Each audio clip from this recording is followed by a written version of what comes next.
En Malvinas, causa central, uno de nuestros temas, y además con uno de los compañeros que siempre hablamos sobre esta cuestión, es, por supuesto, no podemos hablar de Malvinas sin entender que somos un país marítimo, que somos un país bicontinental, y por eso en el Observatorio Malvinas tenemos a un gran compañero geógrafo que siempre nos aclara, desarrollamos cuestiones relacionadas, por supuesto, a su ciencia, pero también desde nuestra mirada y ponerlo en discusión.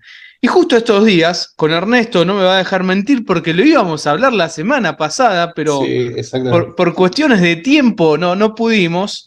Queríamos hablar de la milla 200, 201, OROP, bueno, todos estos temas que ahora vamos a hablar justamente con Ernesto Dufour. Ernesto, ¿cómo estás? Muy bien, Juan, qué gusto estar conversando una vez más con vos y tu audiencia a través de esta joya malvinera que es Malvinas Causa Central.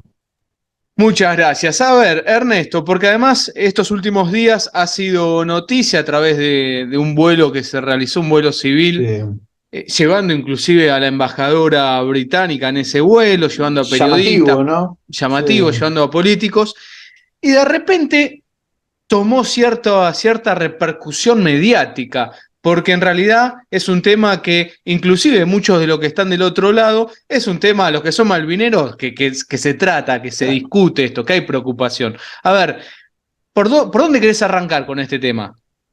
Bueno, primero haciendo mención a esto último que dijiste, digamos, es llamativo que tenga tanta repercusión mediática en estos días y en meses pasados también, del año pasado, digamos, el problema de la depredación pesquera en el Atlántico Sur, ¿no? Que es un tema que el movimiento malvinero, el movimiento de organizaciones de veteranos, una cantidad de referentes ligados a la lucha por la causa Malvinas, lo vienen trabajando, militando desde 1987 al menos en adelante. Digo 87 porque es el año en que el gobierno ilegítimo de las islas comienza a vender las licencias pesqueras. Y llamativamente, desde un año a esta parte, y con especial énfasis esta semana, se instala el tema en la agenda mediática global, digamos, ¿no? De los medios masivos. Uno puede pensar, bueno, enhorabuena, menos mal que esto sucede finalmente, ¿no? Pero eso sería como una mirada ingenua. Acá hay gato escondido, digamos. Entonces, bueno, nos cabe a nosotros, como parte del Observatorio Malvinas, intentar desentrañar los piolines de por qué este repentino interés por parte de la prensa, por parte de ONGs europeas, como el caso de la ONG que promovió este viaje en avión por parte de Enrique Piñero, este famoso piloto mediático también, artista o cineasta, que con su avión privado realizó estos vuelos, ¿no? Entonces, bueno, este repentino interés por parte de estas ONG sin duda tiene que ver con el entramado de intereses que están operando a partir y a través de los espacios marítimos del Atlántico Sur, por supuesto Malvinas y también la Antártida, ¿no? Sin duda, nuestro deber como observatorio y como universidad es tratar de desentrañar cuáles son, en qué consiste este entramado de intereses y de poder que se expresa a través de lo que aparece ahora en superficie, el efecto de superficie, la punta del iceberg. Hay que ver el fondo del iceberg ahora, podemos conversar sobre eso, del repentino interés por las flotas pesqueras chinas, ¿no? Claro, y sobre todo ahora meternos en eso para ver el fondo del iceberg, como planteabas Ernesto, de algo que es cierto, tenemos una gran problemática como nación, no solo Sí, como Argentina, sino como región, de lo que claro, pasa en la milla 201. Esa discusión de si son las aguas internacionales y punto, me quedo de brazos cruzados o no, eh, claro. o si vienen de afuera a enseñarnos lo que tenemos que hacer. No, también hablemos, Ernesto, solo lo dejo y ahora nos seguimos metiendo en realidad porque ya Dale. estás haciendo la introducción. un buque de patrullero de Estados Unidos que estuvo este verano, Sí. estuvo el año pasado, digo, La Guardia em, Costera de Estados Unidos, sí. exactamente, empieza, ¿no? También que vienen acá, bueno, ya que no lo hacen ustedes, un planteo más o menos de ese índole, lo hacemos Exacto. nosotros, inclusive quiso hacer puerto en Argentina y no lo dejaron, sí lo hizo en Uruguay, pero bueno, es una gran problemática. Acá tenemos un problema, no hay que Sí, negar ese problema. Ahora, quizás no quieren confundir. Bien, Ernesto, hechas las aclaraciones y la introducción. sí. Porque nosotros habíamos hablado la semana pasada, yo te pedía que nos expliques qué eran los OROP, ahora vamos Los a decir oros. bien el nombre, pero bueno, sigamos la línea que nos venís planteando para ver el fondo de Sliver y seguir profundizando esta cuestión. Sin duda hay un problema acá, que es el ordenamiento de la actividad pesquera en el Atlántico Sur, que recordemos es uno de los caladeros, es decir, ámbitos propicios para la actividad pesquera de los más ricos del mundo, por las particulares características biogeográficas y de biodiversidad que el Atlántico Sur y la plataforma continental argentina disponen. Es un problema el ordenamiento de la pesca.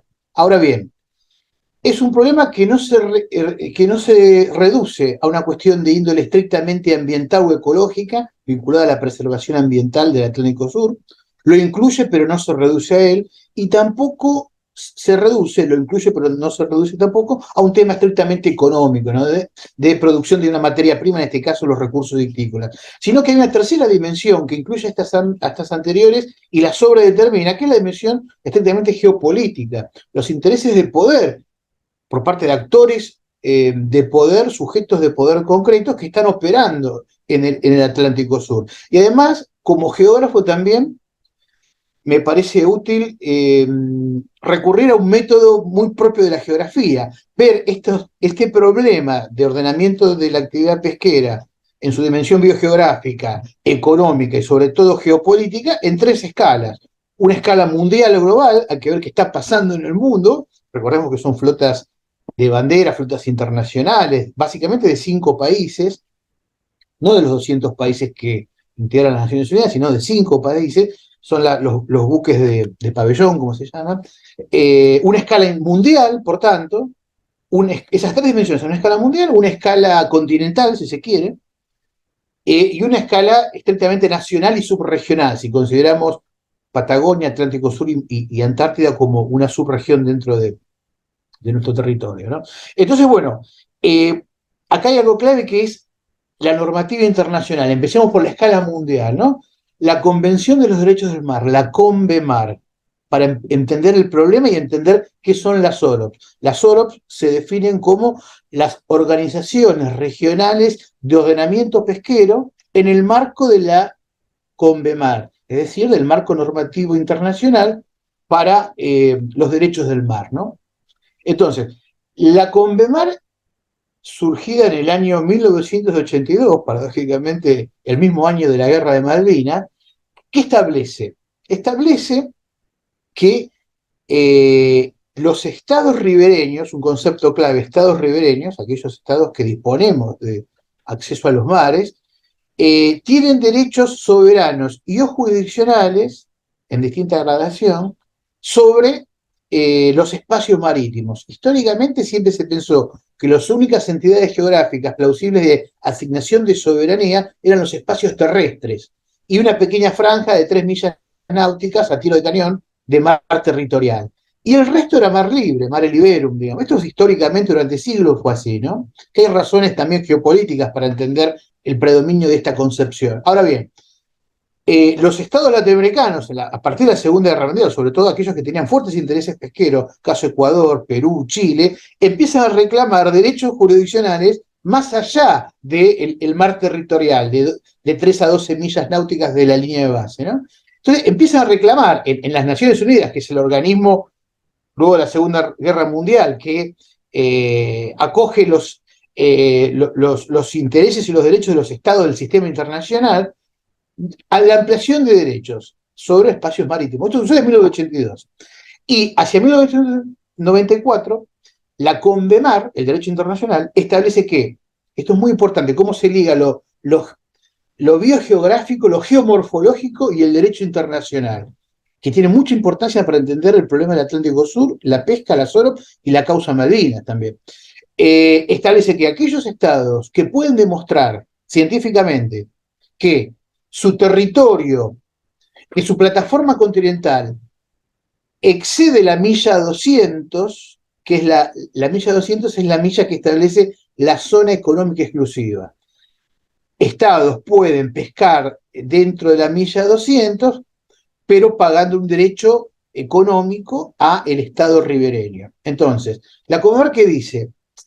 Se va ampliando esta milla 200 hasta la milla 350, no para todos los estados ribereños del mundo, sino para aquellos estados que científicamente pueden demostrar que su plataforma continental, entendida como la prolongación del el territorio terrestre por debajo del agua, excede la milla 200 hasta la milla 350.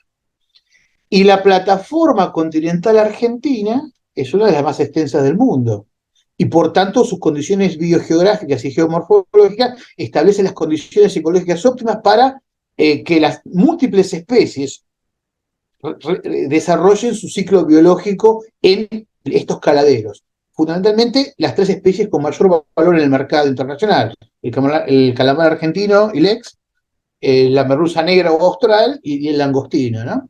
Además las ballenas, por ejemplo, ¿por qué las ballenas van a parearse a Puerto Madre? Porque las condiciones biogeográficas que tienen que ver con el cruce de aguas frías de la Antártida con la corriente cálida del Brasil genera una riqueza biogeográfica impresionante, y también, bueno, las geoformas de las bahías y demás, ¿no? Entonces, bueno, la plataforma argentina es una de las más grandes del mundo. Y según el derecho internacional de la CONMEMAR, nos establece derechos jurisdiccionales sobre las aguas más allá de la milla 200. ¿Qué dice la CONMEMAR? Dice, hay distintas gradaciones de derechos soberanos y jurisdiccionales de los estados ribereños. Hasta en el agua superficial, hasta la milla 200, los estados tienen derecho a cobrar sus compensaciones económicas por la explotación, por cualquier tipo de explotación. En el fondo marino, en el lecho marino y la plataforma continental hay soberanía absoluta de los recursos. Ahora bien, de la milla 200 a la 350, que no todos los países del mundo tienen esta posibilidad, Argentina es bendecida por el Señor y lo tenemos, los estados ribereños tienen derecho no a cobrar compensación económica, pero sí, según la CONMEMAR, a establecer el nivel de captura máxima de las flotas internacionales de pesca que operan en esa franja, ¿no? Entre la 200 y la 350. Y además la CONMEMAR, en las distintas conferencias que se hacen año a año, el mes pasado y a principios de este se hizo la última, establece también recomendaciones de preservación de las especies, acá otra palabra clave, de las especies altamente migratorias y transfronterizas. Claro, porque las especies no saben de límites jurisdiccionales y de leyes de la CONMEMAR. Las especies atraviesan las zonas económicas exclusivas y las áreas jurisdiccionales hacia el alta mar, ¿no? Aquellos espacios marítimos por fuera de la jurisdicción de un Estado, ¿no? Pero claro, esto afecta a la reproducción biológica de las especies, porque las especies completan su ciclo fuera de la zona exclusiva y de la zona jurisdiccional, y después regresan en su ciclo biológico a la zona del mar jurisdiccional. Ahora bien, si son capturados fuera de la zona económica exclusiva del Estado ribereño, obviamente se resiente el recurso pesquero al interior del área jurisdiccional, ¿no? Ahí, Entonces, Ernesto, claro, déjame, quédate ahí no? con lo que sigas, pero para hacer un repaso, porque es importante y sobre todo quizás hay algunos que nos están escuchando y de repente le estamos dando nombres por primera vez y es importante Ok, seguir el orden. Tenemos primero década del 80, en 1982 se empieza a trabajar lo que es CONVEMAR, ¿correcto? exactamente, Para ordenar justamente correcto. todos los... Convención de los Derechos del Mar, claro. Convención del Derecho del Mar. Y en el 95, el Organismo Regional de Ordenamiento Pesquero, en Nueva York. Claro, exactamente. El año 95, en el marco de estas conferencias anuales que se realizan dentro de la CONVEMAR, se establece, lo voy a leer la sigla textual, o el nombre textual, Acuerdo de las Naciones Unidas sobre las poblaciones de peces transzonales y altamente migratorios, son palabras técnicas de la FAO, el organismo que regula los recursos alimenticios de las Naciones Unidas, mejor conocido, como bien dijiste vos, los Acuerdos de Nueva York en 1995. ¿Y qué establece esa convención o ese Acuerdo de Nueva York? Y acá es el peligro y su grado, como dice César Augusto Lenera, su carácter lesivo respecto de los intereses argentinos en Malvinas y el Atlántico Sur. En los acuerdos de Nueva York, que fueron internalizados en el marco normativo argentino en el año 2000, con la ley 25290, que urge derogarla por justamente el carácter lesivo que tiene este acuerdo de Nueva York, sobre pretexto de el ordenamiento pesquero y de la preservación medioambiental de las especies transzonales y migratorias, justamente, establece que los estados ribereños, en su plan lo dice, que los estados ribereños, sin lesionar los derechos de los estados ribereños, deberán cooperar y ponerse de acuerdo con los estados de bandera, es decir, los estados que tienen flotas internacionales de pesca, que son básicamente 5 a escala mundial. China, España, que España en el Atlántico Sur tiene una alianza estratégica con los británicos. O sea, cuando decimos España en el Atlántico Sur, decimos Inglaterra, que pese a que salió de la Unión Europea, sigue subsidiando a las flotas pesqueras a través de España, que sí pertenece a la Unión Europea. Le compras las licencias ahí en Exactamente. Malvinas, ¿no? Es un joint venture. Claro. Algunos, hay barcos con licencia del gobierno legítimo de las islas, o también hay barcos sin ningún tipo de licencia, ¿no? Entonces, son 5 estados, dijimos España y China fundamentalmente.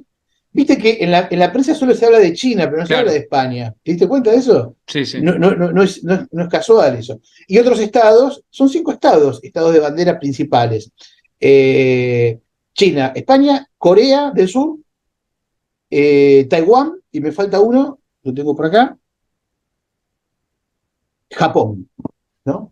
Pero acá solo importaría China, no el Interesante, resto, ¿no? Ernesto, que menciones Japón, porque en estos días la repercusión que hubo, el embajador de Japón publicó un tuit justamente como horrorizado lo que pasa Claro, porque por la pesca china, ¿no? Claro. está la competencia, digamos, estrictamente comercial, por un lado, entre estos cinco países de bandera con altos intereses. Según los estudios de César Augusto Lerena, estos 5 países de pabellón, así se llaman, capturan el 31% de la pesca total dentro y fuera de las zonas económicas exclusivas del mundo, y el resto de los 220 estados que consignan actividad pesquera, únicamente el 69% restante. Son los 5 estados de la pesca total, incluida la de las zonas económicas, se llevan la friolera del 31% de las capturas mundiales. Esto fue datos del año 2019. Entonces, claro.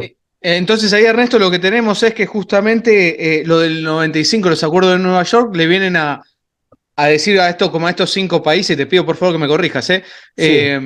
Bueno, muchachos, nos tenemos que sentar a negociar el tema de la pesca acá porque así libre no puede ser. Exactamente, porque empezó a aumentar la demanda, digamos, los caladeros tradicionales de la zona norte se agotaron por prácticas de sobrepesca, también descontrolada, y claro, en el marco del Acuerdo de Nueva York se establece que los estados ribereños deben ponerse de acuerdo cooperando con los estados de bandera. Estos 5 estados, básicamente. Claro, los estados de bandera, hacemos hincapié, son los que vienen a pescar, ¿no? Los que tienen flotas claro, internacionales. Claro, exactamente. Entonces, Que quede bien claro eso, digo, dale. La letra chica de la CONVEMAR, que resguarda los derechos de estados soberanos, en su articulado y después en los procedimientos, que las convenciones sucesivas establecen los procedimientos de aplicación de ese marco normativo, desvirtúan el espíritu de la propia CONVEMAR, que siempre, digamos, recae en el Estado ribereño la preeminencia del derecho respecto del ordenamiento. Pero, sin embargo, en los procedimientos establecidos, los estados ribereños y los que tienen flotas pesqueras internacionales deberán ponerse de acuerdo, ¿no?, a través de instrumentos jurídicos de organizaciones regionales de ordenamiento pesquero, las OROPS, en el marco de unas OROPS, para ordenar la actividad pesquera, la pesca ilegal, ¿no?, que también incluye prácticas de la llamada pesca incidental o pesca de arrastre. ¿Qué quiere decir? Los barcos no pueden llevarse en sus bodegas todo lo que pescan. Cuando tiran las redes, agarran el calamar ilex, que es el que tiene mayor precio de mercado, pero también conjunto con otras especies que las descartan. Es la pesca de descarte, ¿no?, o pesca incidental, ¿no? Y eso genera enormes perjuicios al ecosistema, ¿no? Además de un despilfarro desde el punto de vista nutricional, ¿no? Entonces, bueno, introduce la figura de las OROPS. Y acá hay varios peligros en referencia al conflicto de usurpación del Atlántico Sur. Por un lado, establece que los estados de bandera que tienen flotas equipara los derechos soberanos y jurisdiccionales de los estados ribereños con los intereses de los estados de bandera, ¿no? Y con el peligro aún mayor que uno de esos estados de bandera es el gobierno ilegítimo de las islas. Por tanto, los intereses británicos alcanzarían la tan ansiada cobertura jurídica, dado que están flojos de papeles, a través de las OROP, dándole una entidad de Estado ribereño, vieja pretensión del poder británico sobre las Islas Malvinas, a el gobierno de las islas, ¿no? Entonces, en ese sentido, Lerena y tantos otros denuncian el carácter lesivo de las OROP. Tenemos que derogar esa ley que aún no se ratificó, pero sigue vigente, que aceptamos dentro de nuestro propio marco normativo este instrumento jurídico de las OROP. ¿Por qué? Porque le estamos dando cobertura legal a quien usurpa el Atlántico Sur, ¿no? Vamos, espera, diría Alejandro Fantimo, pará, porque esto que estás diciendo, Ernesto, es muy importante, esto es clave. Vamos a hacer acá un repaso, es fundamental. Porque para que se entienda lo que dice Ernesto, que la ley todavía fue aprobada, y lo único que falta es que el presidente ponga la firma. Claro, o sea, nada más, la ley está, lo que hizo que nunca, hasta ahora, claro, hasta ahora no hubo un presidente que le metió el gancho. Hasta ahora. Cuando se le meta ese gancho, vamos a reconocer como estados ribereños a varios países. Pero en especial va a tener ese poder el Reino Unido, Gran Bretaña y Irlanda del Norte, que está en el centro de la República Argentina pescando ilegalmente. Ernest, vayamos acá bien a lo criollo. Sí, lo clave de esto. Digo, Gran Bretaña sale beneficiado porque por estar en Malvinas lo reconocemos ahí como estado ribereño, sale beneficiado porque pertenece a la Organización Regional de Ordenamiento Pesquero. ¿Por qué sale beneficiado? Sale beneficiado en términos económicos porque los intereses de las flotas que pescan, aquellas que tienen licencia de las islas, recordemos que, digamos, la actividad económica pesquera para las islas representa, según datos del año 2016, el 43% del presupuesto. Es aquello que sostiene el estado de bienestar de los isleños, y que sostiene también todo el funcionamiento del gobierno, a excepción de las bases militares que provienen los fondos del presupuesto del Foreign Office, digamos, o del dispositivo militar británico. Entonces, claro, por un lado, hay un beneficio económico, pero lo interesante del asunto es que lo económico, lo geopolítico y lo ambiental no son esferas separadas, compartimentos estancos, se entrelazan. Es un recurso económico que permite sostener su ocupación ilegal en el Atlántico Sur y su proyección a la Antártida, por otra parte, ¿no? Entonces, claro, se beneficia desde el punto de vista económico, pero entrelazado con el objetivo geopolítico de consolidar su usurpación en las islas, los espacios marítimos circundantes y en breve sus pretensiones sobre el continente antártico, ¿no? Pero, Y adquiere la cobertura legal que necesita al ser establecido y la Argentina aceptarlo como un Estado ribereño. pero esto es importante, pero eso es porque pertenece justamente a estos acuerdos el Reino Unido o por su usurpación de nuestras islas. Por las dos cosas. Bien. Porque la usurpación de las islas implica que existan naves españolas con licencia del gobierno de las islas pescando alrededor de Malvinas y también en el mar argentino que no está usurpado por la potencia británica. Eso por un lado. Y por otro lado, la cobertura legal proveniente de la Convemar le da el carácter o el estatus de Estado ribereño desde el punto de vista legal.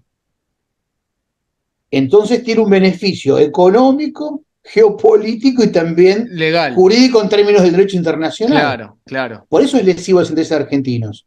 Y por otra parte, el espíritu de la Convemar del año 82, establece que los estados ribereños pueden, entre la milla 200 y la 350, incluso, y también un poco más, hasta la 350, digamos, establecer el nivel de captura máxima. Y es un atributo legal que el Estado argentino no lo está llevando a cabo, no solo en el área marítima usurpada por Gran Bretaña, sino por fuera del área marítima usurpada por Gran Bretaña.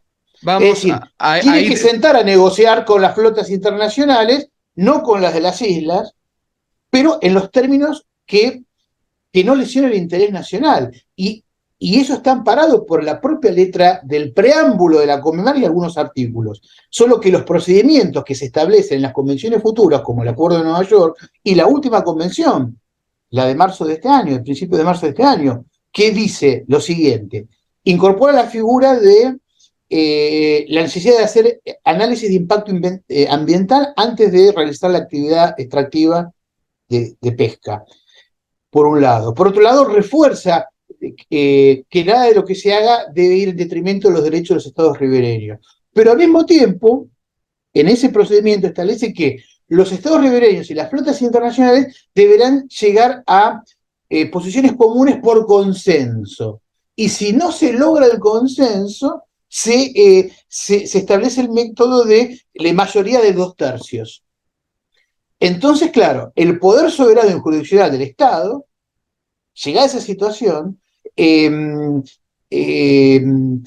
resiente, se despotencia y en el peor de los casos se reemplaza por los intereses de las flotas pesqueras, porque es muy importante. Es como estar de dos lados del mostrador, propietarios e inquilinos, para dar una imagen concreta. Lo que se haga en la zona económica exclusiva afecta a lo que pasa fuera de la zona económica exclusiva, en términos de biomasa, en términos de capacidad de captura de pesca. Y lo que sucede fuera de la zona económica exclusiva de Estados ribereños también incide en la disponibilidad de peces a pescar dentro del espacio jurisdiccional. Ahora bien, la última convención, de acuerdo a los análisis de César Augusto Herrera, que recomendamos altamente su lectura, está en las redes, pone más énfasis en los perjuicios que la actividad dentro de la zona económica puede causar en la alta mar y no viceversa. Entonces se diluyen la potestad soberana del Estado ribereño, ¿Cómo se es diluye. eso? Otra vez eso último.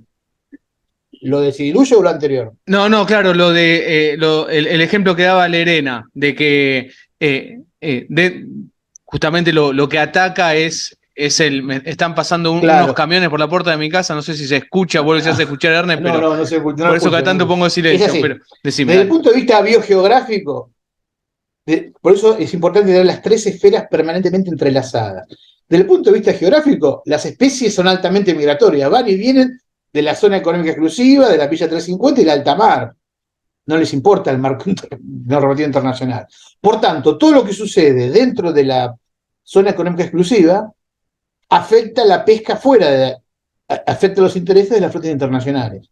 Y lo que sucede fuera de la zona económica exclusiva, por ejemplo, lo que vemos en las redes, estas imágenes tan fuertes y degradantes de la milla 201, ciudades flotantes, lo que pasa en la milla 201 impacta obviamente en la disponibilidad de peces adentro Claro, en nuestro de la mar, bella en en nuestro nuestro mar mar. soberano. Y exactamente, y las recomendaciones de la última convención, la de marzo, pone más énfasis en los perjuicios que se generan en alta mar, producto de la actividad de nuestro mar, y no viceversa. Entonces, en síntesis, el peligro es que los intereses soberanos y jurisdiccionales en materia de ordenamiento de pesca se vean disminuidos, lesionados y en el peor de los casos reemplazados por los intereses de las flotas internacionales, sobre todo aquellas que tienen asiento en Malvinas, es decir, capitales españoles, ¿no? Entonces, me gustaría, recordemos por otra parte, Juan, que el problema del ordenamiento de la pesca dio origen al incidente o al ataque de la US Lexington en 1831. ¿Por qué? Porque el Estado de las Provincias Unidas quiso imponer su derecho jurisdiccional sobre el nivel de captura. Es el mismo conflicto histórico, por lo tanto, el nivel de captura de pesca de ballenas en aquel momento, ¿no? Y de lobos marinos, que básicamente, ¿y por qué una nave norteamericana y no una inglesa? Porque la inmensa mayoría de las flotas pesqueras eran de Estados Unidos en 1831, en su pleno despliegue del capitalismo, en su pleno despliegue de la doctrina Monroe. El puerto principal donde se dirigían los balleneros, foqueros, por aquellos años era el puerto de Baltimore. Y por eso cuando Bernet quiso imponer la autoridad del Estado de las Provincias Unidas, en represalia fue bombardeado Puerto Soledad, que fue la antesala de la Claro. invasión británica en 1833. Es el mismo problema histórico que adquiere nuevas características en la actualidad. Y lo mismo la doctrina Monroe. Recientemente Laura Richardson, la jefa del Comando Sur, hace 2 semanas, expresó a viva voz, sin ningún eufemismo, que debemos recuperar nuestro patio trasero, que lo dejamos a la intemperie mucho tiempo y se nos metieron chinos, rusos e iraníes. Y hizo un patio trasero, dicho textualmente por la jefa del Comando Sur, está pleno de recursos, ¿no? Claro. Entonces, en ese marco se entiende el interés mediático por las flotas chinas, no por las españolas, en el marco del actual conflicto internacional, de esta transfiguración del orden mundial entre China y Rusia por un lado y el bloque de la OTAN, ¿no? Que una de las estrategias, ya estamos en la escala internacional, para derrotar a China, digamos, algunos analistas dicen que la guerra con Rusia en Ucrania en realidad es la guerra de la retaguardia, que la guerra principal para el proyecto atlantista de la OTAN es China. Y como no puede invadir China en forma directa, lo que hace es estrangularla en los dos puntos débiles que tiene el proyecto chino, que es por un lado energía y por otro lado alimentos. El territorio chino, con lo vasto y rico que es, no alcanza, no da abasto para satisfacer las necesidades de 1.400 millones de chinos. Claro. Depende de la energía de Sí. terceros países y de los alimentos depende, y se come mucho pescado en China, depende Ujú. también de terceros países. Eso es un talón de Aquiles del proyecto chino de reempoderamiento mundial, digamos. Y los Estados Unidos, el conflicto con China en el Aprovecha Atlántico eso. Sur, estamos en medio de ese proceso. Claro, entonces la pregunta es, nosotros como argentinos, que es nuestro mar, nuestro territorio, ¿vamos a ser espectadores impávidos frente a la disputa de dos bloques de poder a escala mundial? ¿O vamos a intentar terciar en función de nuestros propios intereses, en las cuñas que abre esa disputa en todo caso, ¿no? ¿Vamos a dejar que un avión de una ONG piloteada por un cineasta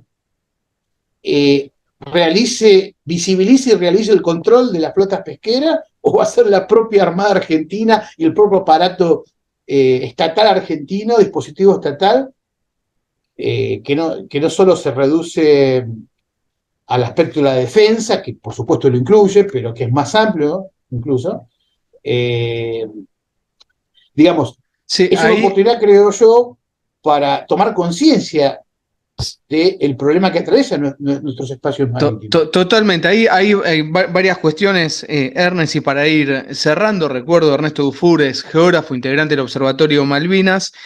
Eh, Nosotros estamos dando un pantallazo general. Hay temas, Ernesto, te propongo después a lo largo de esta temporada de Malvinas Causa Central, Dale, sí, cómo en no. algunos meternos específicamente Dale, sobre sí, el tema, sí, porque en algunos meter la lupa que es muy importante, inclusive estos 5 países podríamos meter la lupa y ver dónde están cada uno, lo que había mencionado, que hacen mucha pesca en las aguas internacionales, bueno, ver cómo están repartidos.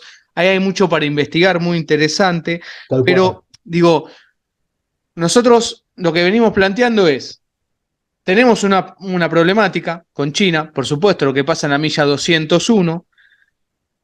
Por hablar de lo que pasa en la pesca en la 201, no tenemos que dejar de hablar de lo que pasa en Malvinas y alrededor de Malvinas. Digo, esto por si alguien nos está Claro. escuchando por primera vez, pero no mencionaron, no fueron tan claros que, no, por favor, llevamos 11 No, está temporadas de... entrelazado. Claro, por Por eso. eso aclaré, Juan, permitime esto. Aclaré que el problema, digamos, en la punta del iceberg, como efecto de superficie, es un problema de pesca, de control de pesca. En Claro, el fondo del iceberg es un problema que se despliega en 3 dimensiones entrelazadas: biogeográfica, económica y geopolítica.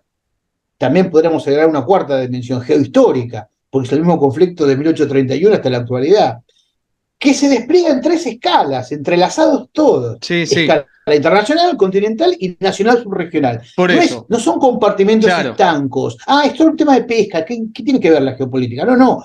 Están imbricados. Y esto nos cuesta pensar porque O, en la escuela nos enseñaron que la geografía por un lado, la historia por otro, la política por otro. Pero no, en la realidad se da todo junto. sí, Y eso o que no nos corran que, ay, pero si están hablando de China, ¿por qué hablan de Inglaterra? No, porque está todo unido, como está diciendo está todo Ernesto. unido. Está Claro, todo unido. eso es importante. Inglaterra siempre tuvo un rol ambiguo. No, rol ambiguo no. Forma parte de la tradición imperial británica de poner fichas en todos lados. Entonces, Inglaterra, en el marco de su proyecto Global Britain, que es el proyecto que despliega una vez que sale de la Unión Europea, él se establece como interlocutor, sobre todo financiero y económico, con China y el bloque occidental. El banco HSBC, por ejemplo, tiene Ujú. sede en Hong Kong, que es la plaza financiera estrechamente ligada a la City londinense. Ahora bien, estamos en un proceso de cambios tectónicos del sistema internacional, del orden mundial, de flagrante y lacerante transfiguración del orden mundial. Y al mismo tiempo, lo que en el plano económico financiero Inglaterra o el Reino Unido establece un rol de poner fichas en todos los tableros, digamos, en todos los nichos de mercado, en el plano estratégico y militar, cada vez más se está aumentando la conflictividad en el plano incluso también militar. Recordemos que Inglaterra firmó el AUKUS, el tratado con Australia, en materia de control de todo el Atlántico Sur, Claro. con la compra de submarinos nucleares. Vale decir, el tablero de ajedrez se está moviendo en pos de cercar a China, cortándole sus 2 líneas de suministro que son esenciales para el poder chino. Como dijimos antes, Alimento y alimentos energía. y energía. Y El ahí, pescado es alimento. hecha esta aclaración por las dudas, sabemos que a veces salta alguien no solamente para decir, bueno, lo aclaramos, y si no, encuentran un montón de material del Observatorio Malvinas. Este programa va por su temporada número 11. Tenemos un montón de estas cuestiones que desarrollamos. Queríamos hacer un pantallazo para ir profundizando. Pero Claro, después, Ernesto, como conclusión, yo voy sacando, y quiero que vos me dale. corrijas si digo algo más, porque me parece importante que lo entendamos todos. El Convemar lo que establece es, miren, a partir de la milla 201 no es viva la pepa, no es vale todo. Los estados ribereños pueden ejercer soberanía. Quizás no podemos ir a prohibirle al país que sea que deje de pescar, pero sí le podemos decir, con una política soberana, podés pescar hasta tanto porque me está destruyendo a mi ecosistema. Exacto, son derechos jurisdiccionales. Desde el punto de vista técnico hay diferencia entre derecho soberano, de Bien, soberanía plena, como pasa en el territorio terrestre o en el mar territorial, y derechos jurisdiccionales. Gradación de atributos. claro. Como bien dijiste, entre la milla 201 y la 350, tiene el derecho de decir, bueno, niveles de Pesco, captura máxima, claro, hasta ahí acá está. pescás. El tema es Eso quién es lo clave. controla. Y después de la Exactamente. 350, la Convemar establece que los estados ribereños, como lo que pasa fuera en el alta mar afecta tus recursos dentro de tu mar, tenés que ponerte de acuerdo, cooperar y negociar con las flotas que allí pesquen los niveles de captura y otras cuestiones vinculadas Ahí está. al impacto ambiental y demás. El Es, tema, lo que es muy lindo decirlo, anda a hacerlo en esa espacialidad, es decir, el alta mar. Los estados ribereños tienen que tener muchos recursos materiales, también normativos y simbólicos también.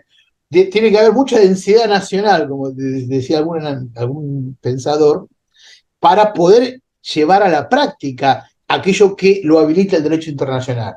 Pero el derecho internacional también es un campo de disputa de intereses. También en la letra chica, también vehiculiza otros intereses ajenos y en detrimento de los estados ribereños, como son las OROPs, por ejemplo. claro, por eso no hace falta ingresar a las OROPs para que nosotros protejamos nuestro mar.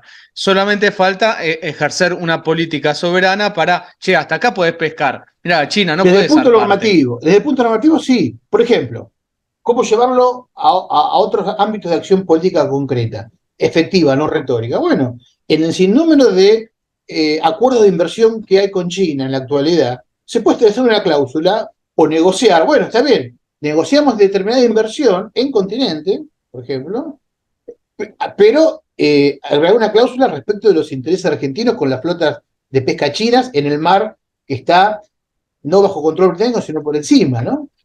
Donde está la famosa imagen de la pesca nocturna, el calamar Sí, sí, sí. se pesca de noche en los barcos poteros, ¿no? Es impresionante ver la luminosidad de la milla 201, es flagrante ver eso, es indignante ver eso. Bueno, poner una cláusula de negociación allí, ¿no? Donde el Estado argentino ejerza su poder jurisdiccional sobre lo que pescan esos, y exigirle al Estado chino, dado que es un Estado de bandera, que también ejerza ese control al interior de su territorio con esas empresas. Nada de eso sucede. Por eso, repito esto, Ernesto, a ver si me quedó claro. No hace falta estar dentro de la OROPS para poder ejercer eso. Claro, de todas formas, necesariamente tendrá que haber algún instrumento jurídico que te permita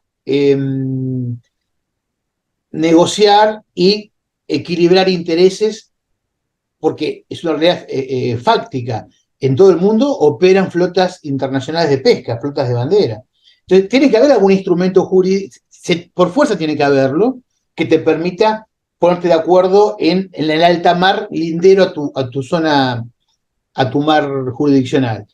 Ahora bien, ese instrumento que se cree no puede diluir la potestad del Estado ribereño, no puede despotenciarlo ni diluirlo. Claro, no, no somos iguales. No somos iguales. Vos estás pescando, aunque estemos en la milla interna, en agua internacional, estás pescando sobre un territorio mío, o el ecosistema es mío. Exactamente. El problema político es en quién recae el poder de decisión, ¿no? Porque de acuerdo a la última recomendación de la Conmemar, si no hay consenso, se establece por mayoría de las 2/3 partes. Y ahí se diluye el poder nacional, el poder decisional nacional, ¿no? Y por otra parte, como dice Lerena, la preeminencia debe estar en el Estado ribereño. ¿Por qué? Porque en la plataforma continental es donde las especies realizan la mayor parte de su ciclo biológico, se van y vuelven a reproducirse y después se expanden. Claro. Por tanto, dice Lerena, es como si uno fuera un chacarero propietario de una vaca. Si la vaca traspasa, digamos, sin Sí, se querer la escapa. reja, Sí, no se es que cortó la red. el propietario deja de ser el propio chacarero, ¿no? Esa vaca que está fuera de su corralito sigue siendo el chacarero, ¿no? Esa es la metáfora que recurre Lerena, que compartimos. De la misma manera, con las características intrínsecas de las especies transzonales y migratorias de peces, de alguna manera, por razones incluso biogeográficas, que tienen su expresión en el derecho normativo, bueno, los estados tienen preeminencia sobre esos recursos que son propios, porque allí realizan la mayor parte de su ciclo biológico. Entonces, por tanto, tiene que tener incidencia en lo que pasa fuera del alta mar, porque te va a incidir en los recursos que vos tengas el año que viene en tu propio territorio. Y sobre todo, como para cerrar, porque embajadora británica, invitado por este cineasta. No, Qué casualidad, ¿no? La embajadora la embajada británica. británica, claro, dice que había que regular, ¿no? Utilizó, voy a leer en su tweet, la cooperación Claro, entre todos los estados es el camino para proteger los océanos y sus recursos. Bueno, eso inclusive con esa complejidad que lo está tratando Ernesto, es a partir de la milla 201 y la complejidad que empieza. Ahora, los ingleses están pescando sobre nuestro mar exactamente. con licencias, vendiendo licencias ilegales. En realidad ellos no Exactamente. pescan, venden las licencias. Entonces, Exactamente. ahí hay una doble trampa, ¿no? Primero, digo, tenemos que tratar la problemática esta que tenemos con China y con los países que sean la milla 201 y tratar la problemática alrededor de Malvinas. Y sobre todo, Ernesto, entender que somos un país marítimo. Eso sobre todas las cosas, algo que vos y yo insistimos mucho, mucho y mucho. Somos un país marítimo. Ernesto, agradecerte por este tiempo. Si querés un minuto para hacer algún cierre, te lo doy a vos. Ernesto Dufour, geógrafo, integrante del Observatorio Malvinas. Ernesto, gracias por tu tiempo. Si querés cerrar con alguna reflexión. Simplemente sumarme a tu última reflexión, la necesidad de forjar una conciencia marítima y antártica. Podemos dedicarle un programa, en otro programa, a cómo se formó, digamos, el imaginario geográfico nacional en torno a la pampa y la estancia, en detrimento de otras espacialidades, incluido nuestro mar, ¿no? Tenemos que tomar conciencia porque no se puede defender lo que no se conoce y no se puede defender lo que no se quiere.